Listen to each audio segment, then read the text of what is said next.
우리는 흔히 예상하지 못한 현상이 나타나면 그것을 기적이라고 얘기를 합니다. 제가 이 기적이라고 하는 단어가 뭔지 국어사전을 한번 좀 일부러 찾아봤어요. 상식으로는 생각할 수 없는 기이한 일이며 신에 의해서 행하여졌다고 믿어지는 불가사의한 현상이다. 기적이 이렇게 정의가 되어 있습니다. 여러분, 우리 성경 안에 있는 이 홍해를 가른 그 기적을 여러분 한번 기억을 해 보시기 바랍니다.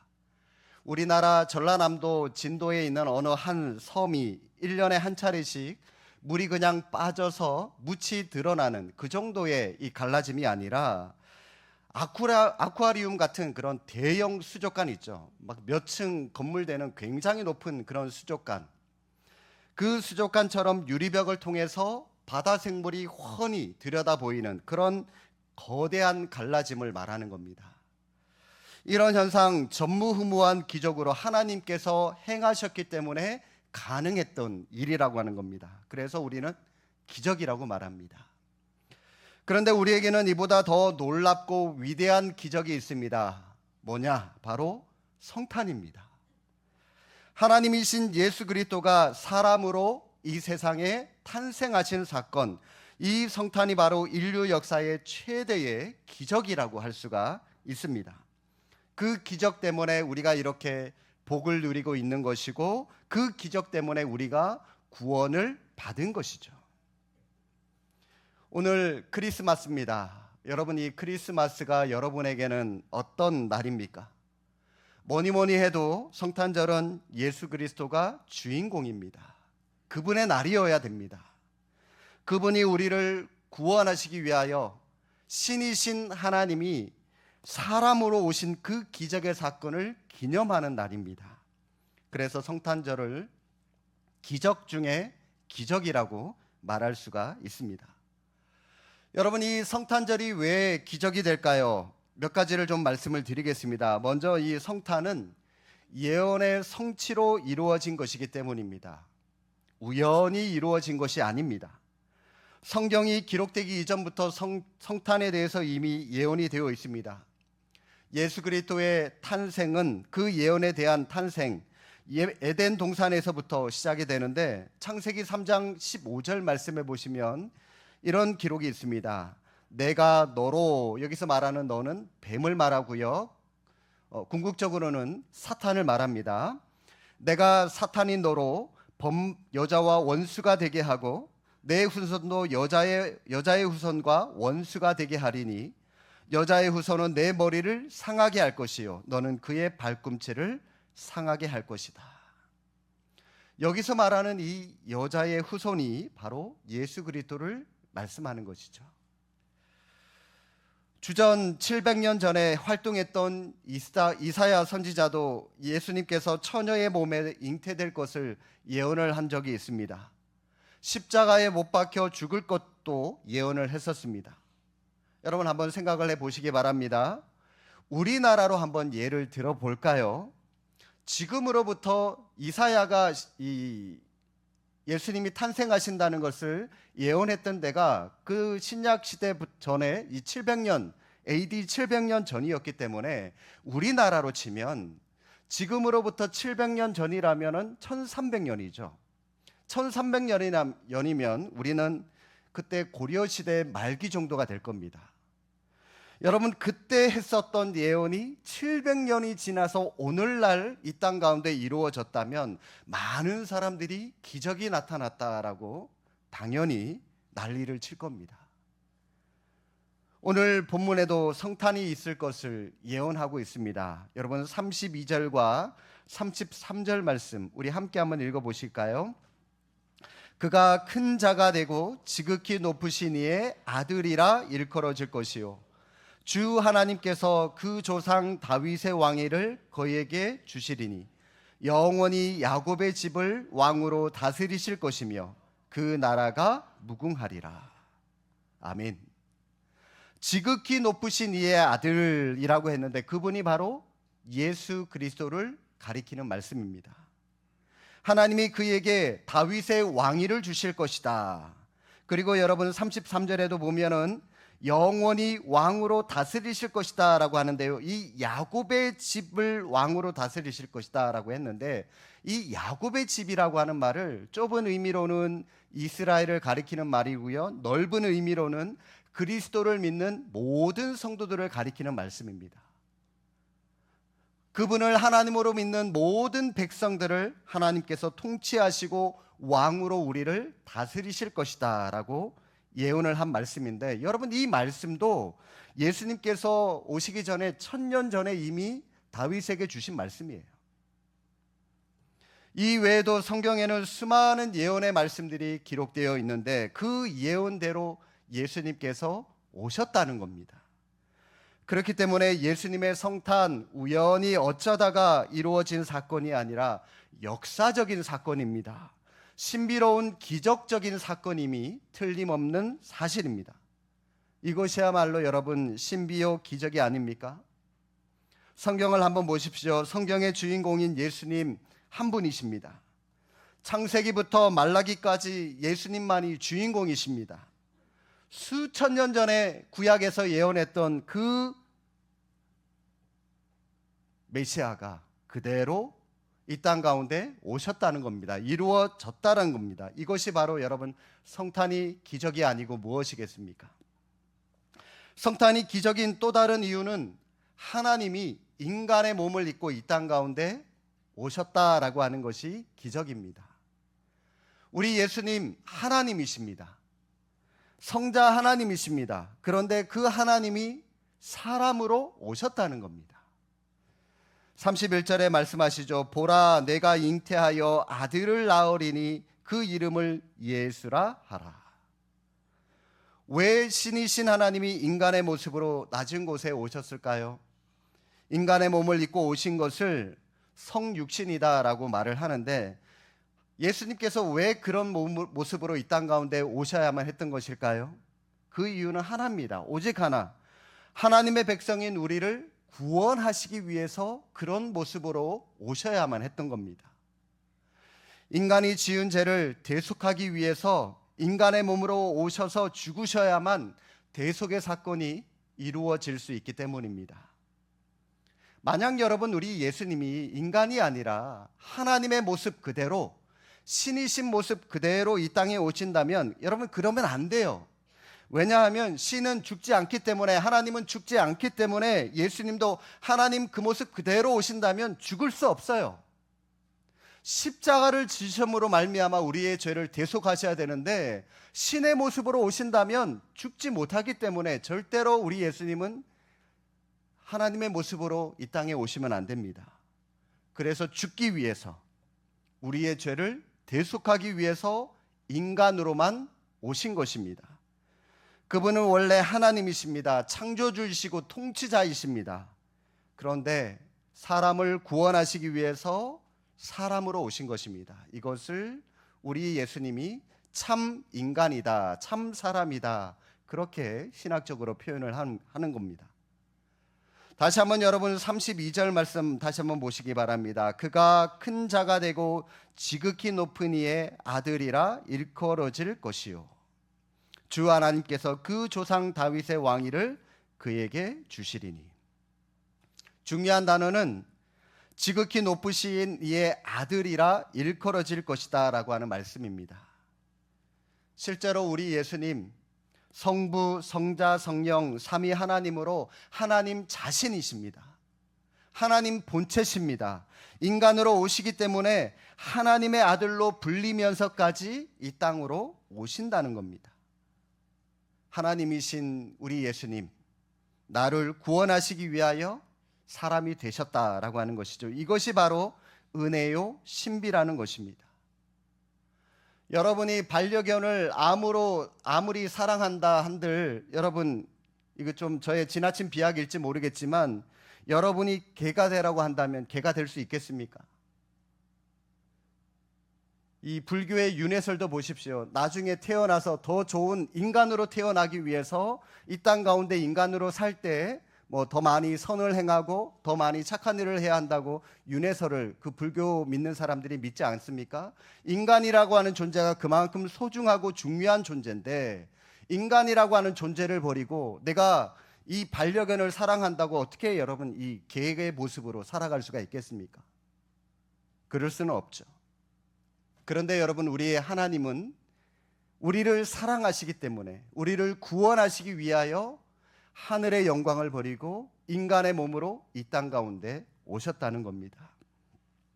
이것은 인류 역사상 가장 위대한 겸손이고 낮아짐의 사건입니다.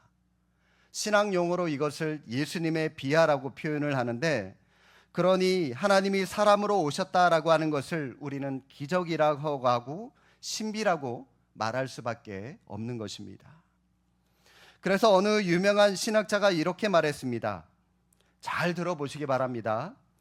성육신 사건은 오직 믿음으로만 이해해야 합니다. 기독교는 처음부터 기적의 종교입니다. 기적을 믿지 않는다면 기독교와는 아무 상관이 없는 사람입니다. 우리는 동정녀 탄생이라고 하는 기적을 시작으로 해서 예수님의 부활이라고 하는 기적을 믿습니다. 사랑하는 성도 여러분, 성도인 우리는 이처럼 기적 속에서 이미 살아가고 있는 자들입니다.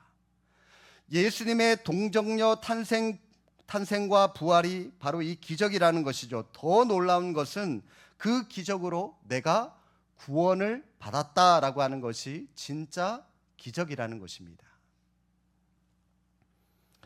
어느 추운 겨울 한밤눈이 많이 내리는 성탄절에 어느 젊은 부부가 성탄절 예배를 드리고 함께 집으로 걸어서 돌아가고 있었습니다. 그런데 아내는 성탄 사건이 믿어지지 않는다라고 남편에게 얘기를 합니다. 여보, 어떻게 하나님이, 신이신 하나님이 인간의 몸으로 이 땅에 오실 수 있지? 나는 아무리 믿으려고 해도 이해도 안 되고 도무지 믿어지지가 않아. 남편은 의심하는 아내에게 여러 가지로 비유를 드리면서 설명을 했지만 소용이 없었습니다. 그런데 집 앞에 이르러 이상한 광경이 벌어졌습니다.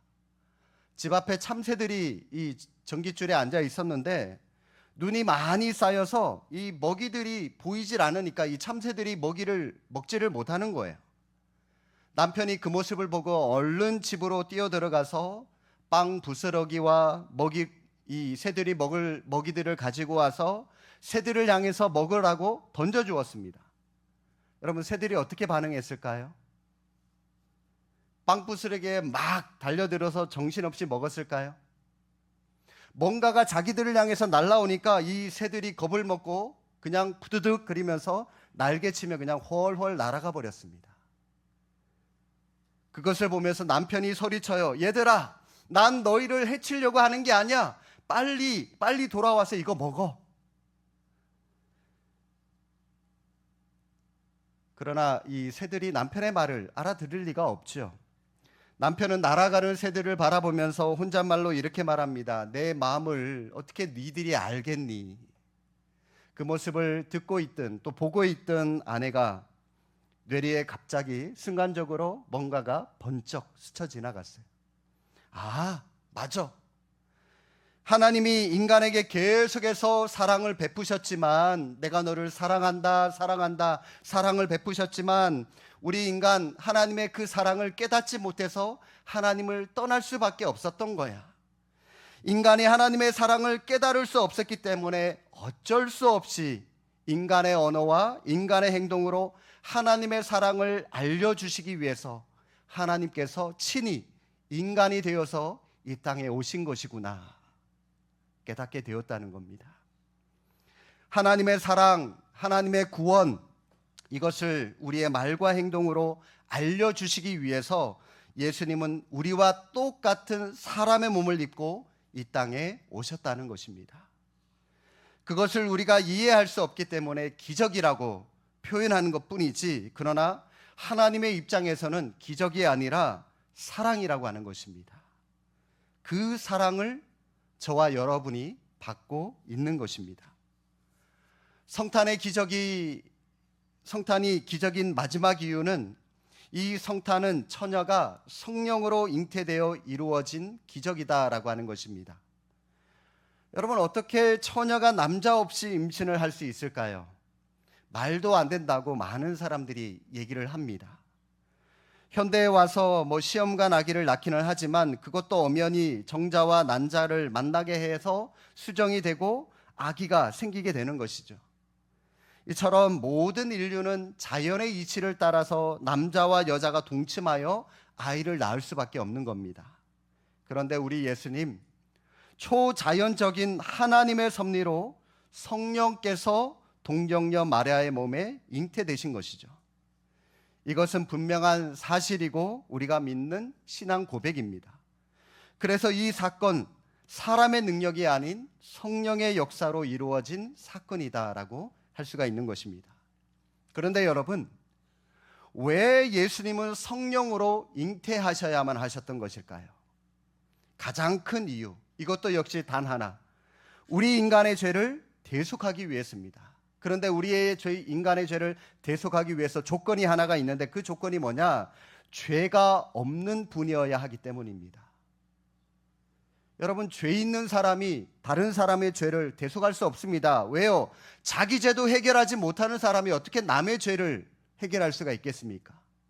남의 죄를 해결하려면 내가 죄가 없는 사람이 해결을 해줄 수 있는 것이죠. 따라서 우리 인간의 죄를 대속하실 수 있는 분은 죄가 없는 분이셔야 한다는 겁니다. 만약 우리 예수님이 우리와 똑같은 인간의 방법으로 이 땅 가운데 태어나셨다면 모든 인간은 원죄라고 하는 것이 있기 때문에 예수님도 당연히 이 원죄를 타고나기 때문에 죄인입니다. 그렇기 때문에 우리를 구원할 자격을 가질 수가 없게 돼요. 상실합니다. 그러나 우리 예수님은 성령으로 잉태되었기 때문에 하나님이면서 동시에 죄가 없는 분으로 이 땅 가운데 태어나신 것입니다. 이것을 우리의 예수님은 참 하나님이시다라고 그렇게 말을 하는 거죠. 그래서 우리의 구원자가 되실 수가 있는 것입니다. 여러분, 우리 예수님께서 참 사람이면서 참 하나님이십니다. 여러분, 이 두 가지가 좀 정리가 되십니까? 참 인간, 죽기 위해서, 신으로 오시면 안 됩니다. 십자가에서 죽기 위해서 인간의 몸을 입고 오신 예수님, 참 인간이신 주님. 또 반대로 죄가 없으셔야 하기 때문에 우리와 똑같은 인간이 아니라 성령께서 잉태되어진 그분으로 오셔야만 했기 때문에 참 하나님의 모습으로. 그래서 우리는 우리 예수님을 참 인간이면서 참 하나님이시다, 그렇게 우리는 말씀하는 겁니다.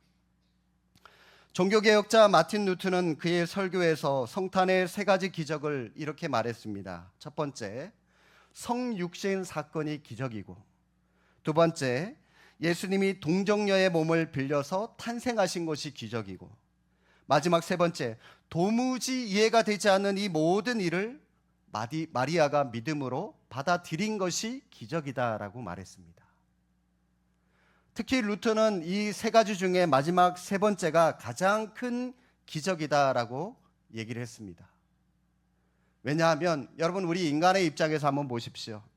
하나님께서 인간이 되신 사건, 이 성육신 사건이나 또 하나님이 동정녀의 몸을 빌려서 탄생하신 사건, 우리 인간 편에서는 당연히 기적이에요. 그러나 하나님 입장에서 보면 그건 기적이 아니에요. 그냥 아주 간단한 겁니다. 왜냐하면 온 우주와 온갖 피조물을 말씀으로 다 만드셨기 때문에 하나님의 입장에서 보면 이 성육신 정도는 그냥 기적이 아니에요. 그냥 하실 수 있는 평범한 일이라는 겁니다. 그러나 여러분, 연약한 그 인간 마리아가 보라, 네가 잉태하여 아들을 낳으리니 그 이름을 예수라 하라라고 하는 이 천사의 말을 듣고 그대로 믿을 수 있었다라고 하는 것, 그대로 고백할 수 있었다라고 하는 것, 이게 진짜 기적이라는 겁니다.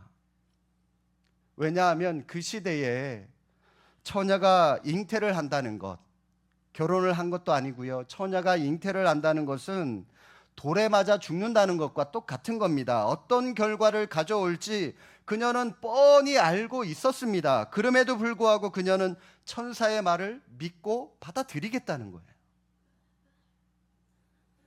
사실 우리 하나님, 마리아에게 아무 말 없이 예수님을 잉태시킬 수도 있었을 겁니다. 그러나 그렇게 하지 않고 천사를 통해서 예수님의 잉태 소식을 마리아에게 알려주셨다라고 하는 것은 마리아의 믿음을 통해서 예수 그리스도의 탄생과 관련된 모든 일들을 역사하고 싶으셨다라고 하는 것입니다. 만약 마리아가 이 사실을 모르고 예수님을 그대로 잉태했다면 결혼은 파기되었을 것이고 본인은 그냥 돌에 맞아 죽었을 겁니다. 38절에 주의 여종이오니 말씀대로 내게 이루어지이다. 여러분, 이 말은 무슨 뜻이냐면, 예 천사님, 나는 맞아 죽을 각오가 되어 있습니다. 나는 죽을 각오가 되어 있습니다. 그 말입니다. 뿐만 아니라 임신한 마리아를 보고 배신감을 느꼈을 요셉도 천사의 말을 듣고 그대로 믿고 마리아를 자기 아내로 받아들이는 사건도 기적이라고 할 수가 있습니다. 그런데 여러분, 사실 이러한 기적들보다 더 큰 기적이 있습니다. 그게 뭔지 아십니까? 이 모든 사건들을 우리도 믿고 받아들이고 있다는 사실입니다. 정확하게 말하면 우리도 믿어진다는 거예요. 예수님이 이 세상에 탄생하신 지 2000년이 지난 지금 우리는 그 베들레헴 마구간에 누워있는 아기 예수님을 본 적도 없습니다. 보지도 못했습니다. 그런데 보는 것처럼 믿어요. 또한 예수님의 성육신과 동정녀 탄생을 의심 없이 받아들이고 믿고 있다는 겁니다. 그리고 매년 성탄절 때마다 그 은혜를 나누면서 우리는 기쁨과 감사로 성탄 축하 예배를 드리고 있는 것, 여러분, 이것이야말로 기적이 아니고 무엇이겠습니까? 그리고 이 기적을 우리의 주변에 있는 사람들에게, 그리고 세상에 예수님을 모르는 사람들에게 여러분 만나는 사람들마다 전하고 있지 않습니까? 그러니 여러분, 이 기적은 그냥 만들어지는 것이 아닙니다. 기적은 말씀에 대한 순종이 있을 때에 일어나고 나타나는 것입니다. 사랑하는 성도 여러분, 여러분의 삶 속에 하나님의 기적을 맛보며 살아가시기를 원하십니까? 그렇다면 하나님의 말씀이 비록 우리의 머리로는 계산이 안 되고 우리의 머리로는 이해가 안 되더라도 하나님이 말씀하신다면 순종할 수 있기를 바랍니다. 내 상식과 이성을 뛰어넘어 여러분 한번 순종해 보십시오. 그러면 그 기적 반드시 일어나게 될 줄로 믿습니다. 성경에 나오는 모든 기적들, 우리가 매 주일마다 저와 함께 이 기적들을 살펴보고 있지 않습니까? 이 모두가 다 순종했기 때문에 일어난 일들이라고 하는 것입니다. 예수님의 성탄, 우리를 사랑하시는 하나님의 마음이 담겨있는 사랑이자 기적 중에 기적입니다. 오늘 성탄절을 맞아 성탄이 얼마나 위대한 하나님의 사랑인가를 다시 한번 깨닫는 은혜의 시간이 되시기를 바랍니다. 그래서 이 성탄절을 통하여 하나님의 사랑을 체험하고 다시 한번 그 기적을 체험하는 주님의 은혜가 충만한 복된 성탄절을 보내시기를 주님의 이름으로 축복합니다. 기도하겠습니다.